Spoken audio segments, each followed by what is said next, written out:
tell you, here at Kamuning Bakery Cafe, we love to give an opportunity to underdogs in politics. When you came here the first time, si President Bongbong Marcos was the opposition. And when President Duterte was president, si Vice President Leni Robredo came here several times also. We have also Leonide Guzman, we have all kinds of people, even Senator Ping Lacson, lahat ng, even government people of course, and people like you with critical and good analysis, fearless. Sir, ako na lang mag-start ng question. Sinabi nyo, there's a danger of shifting to parliamentary. Why do you see this danger? Akala ko kasi patay na yung charter change move. May charter change move in the last previous several months na parang has quieted down already. Parang people think na dead issue already because late na siya for the previous Congress. Do you foresee possibility na attempts by people in power to again push charter change politically?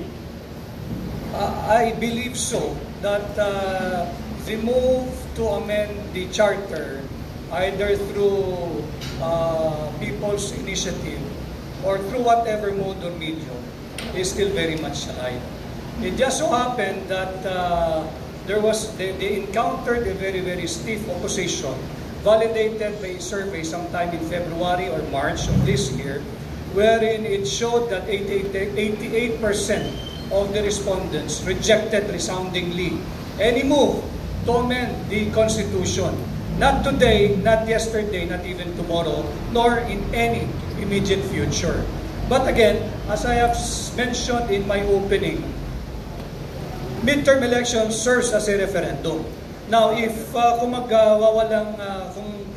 magwawalang kibo lang ang mga mamamayang Pilipino, magkikibit-balik at hindi makikialam at hindi magiging engaging sa darating na midterm election, ang mangyayari, they might take it to mean, the administration, that the people have validated, assuming they will win resoundingly in this coming midterm election, I think they will take that to mean, in my analysis, as an affirmation of what they have done for the country.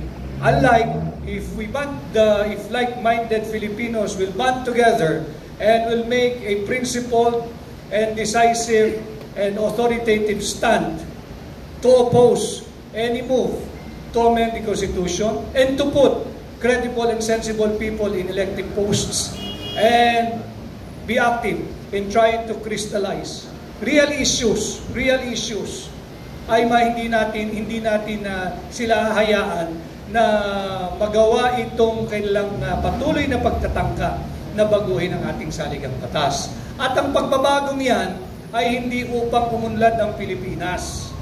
Dahil uulitin ko, in the many forums of Hakbang ng Maiso, I have been very vocal in saying that the problem is not the Constitution. The problem is the corruption. Problem 50 years ago, still problem today. Ang problema, palala ng palala, corruption pa rin. And again, I'm not saying that we have a perfect Constitution. No. Kailangan nating i-revisit ang ating Constitution periodically. But not with this set of officials. Not with them. Maybe in the future, but not with them, not now. And they should heed the result of that survey, 88% rejection. Ulitin ko, 88% emphatic yung rejection, no to any move to amend the charter in whatever form, in whatever vehicle. Not today, not tomorrow, not even yesterday, and not in the immediate future. Thank you very